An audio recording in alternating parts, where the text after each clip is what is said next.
Peace FM 104.3 Woodmeat Take. Enti tamu a COVID no eba no. Bebe dru ye no Ghana nso so far do nya ne part. Enti na question ebusi e ho no say. Enam say COVID ye ba ye nti aban adwuma pa be ye say all over the world. Aban adwuma number 1 aye how do we protect citizens all over the world against this COVID-19? What you say? COVID kunwa sebe wakuma yarea sebe o wakuma yarea yankoto kura duro yanto kura duro wakuma yare uni sika obi aba obosi a ukoya osima wa mu ekuro go ho ntimi de to kura duro no meja makoma no ho inyansa nim enti pakuma yare no ho aduro wakope kuro aduro ansa kura no wapata ade ahye. That is the first thing you should ask yourself. Enti esa ban no busa Ghana for busa say abanya wo mo no ho modin bia no ebe reflect the way we treat citizens even under this COVID-19. Abanya make sure say COVID na bakura no a enam lockdown any businesses ebe ko form any incomes ebe ko form one way or the other government workers minyi bia dida obia begina katua. Wages and salaries were downsized 25% in some countries. Yes. Omo tete so. Ye yi nipa di. Obi kura no omo ko shift. 8 hours ya we ko 4 hours ya. Akatua ba ko di a chemienu. We ko 4 hours ya do di adidi. Na we so akọ 4 hours no no so di adidi. Tie musi a ho se Ghana. Edurumre bi na teacher for da fie. Obi ni ho a pay aba. Obi ni ho aban antua ni social security. Obie ni ho aban antua ni second tier page. Otua ni nyina ma. In addition to school feeding. Enso so awosan men kwala esan didi ye. Man kwala no kura no school for so hihye ye ba mo mo kotwere wo mo nsore. That West Africa ye di first. E ba ye di first. Ya biti Nigeria wo ba ni abere ye. Ye nkwara yi ko school. A teacher for ko ye aduane ni bi di. Enkwala yi so koi aban provide all the enabling environment. Our school mu from primary school up to tertiary level. Yeah, a whole anye disturb. This is a serious government. Yeah, or dream and kwadahu any youth. That is the essence of fixing. Country being kwadanu continue fie ni ade woman to me and go school. Omo lokoi. Yeah, ye ko ebinum kura ba ye kura na class ya wogina no no class ya na ye didi gina ye. Na ni teacher kura ni wura fin ni books wigina ayira. What we said the city no. Aban ye. Ni planting for food and jobs program oye. Ni free education programs oye. Empo road construction.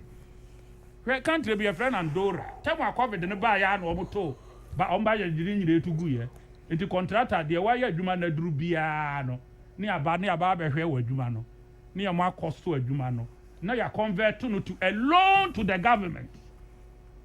Na fe wapaja katepra na de ko etisi yi kwan ya no uduru ha na akọ baabi enipa ewu a wo se kwan enipa ewu wo se cement enipa ewu se iron rods ye pedro dia wo nipa. Now the big question is say the minua you kan yi kwan ba na ye be fa so ye be nya duro ni bi ni ye nyina ya wo. This is the question we should be asking.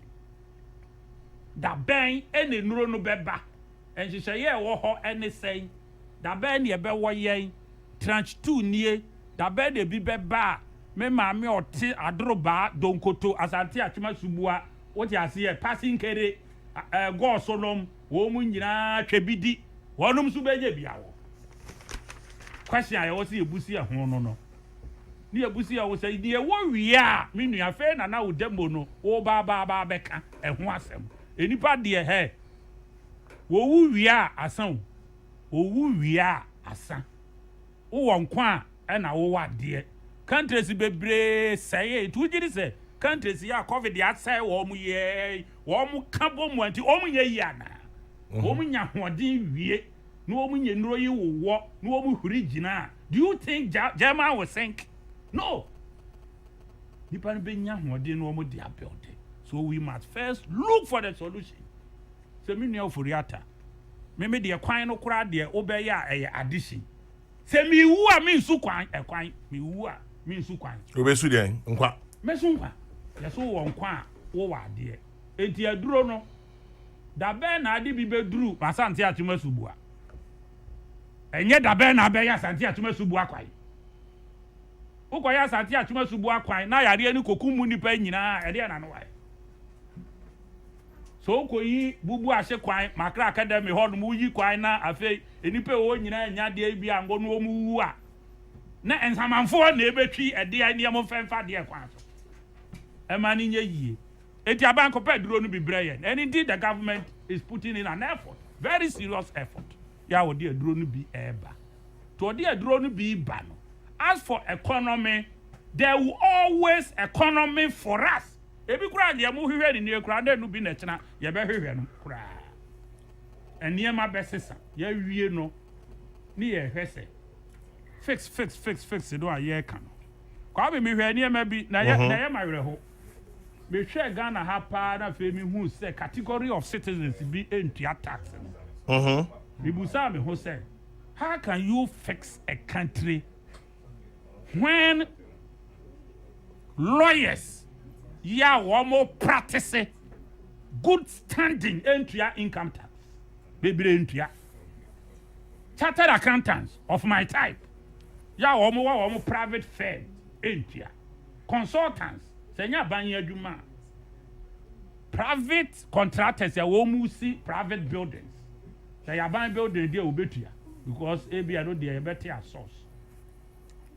makohu dan bia carpenter ne gi 15,000 and wo boss wo ye busi ehun say watua tax da plumber enso gi 10,000 minim de akire de aka messi ne de wo mo kwa da bia na ye birthday ne boy ne gi 70 no gi 150 a day mi gi so better ki be 2 months and wo mi de besi dan na wie ye busi ehun say watua tax da. So when you have a system like this, they also buy immediately capture these people in the tax, stream. No one bi. Na yeni ye tia ne da no ye tia bre. So that is the meaning of fixing Ghana. Enti wo wini mo bi a on tia tax ya wo within this categories no no. Na all report no dey akoma ba. Sabaye nkrofo bi tia tax. Messi bi abesi be dan. Debut charge 200 Ghana cedis. Ne boy no did a chini charge 100 Ghana, 300 Ghana. A dan mi hwem krom de Bible so me miensa de besi awie. Enti akwade wie no na wano mi ye. Ya chese sika betua no nkrofo no mienu no ho no. It could be the neighborhood of about bi kra yaman say 330,000. Aban kwa be na me mfa so a metimi tax wo mo atiama wo na wo de aye development na aban no enchire so we should be asking finance minister say yen grofo way ya can face Ghana ho ya contractors you see private buildings you see aban there amoji tax but you see private buildings here you entia tax enti aban kwa be na wo fa so age me na saban ka se ontimi enchira kwan ya obefa so atua tax ne dia eno na so ye dafafo aman we ye dafafo we are a collective responsibility. Peace FM 104.3 Would you mean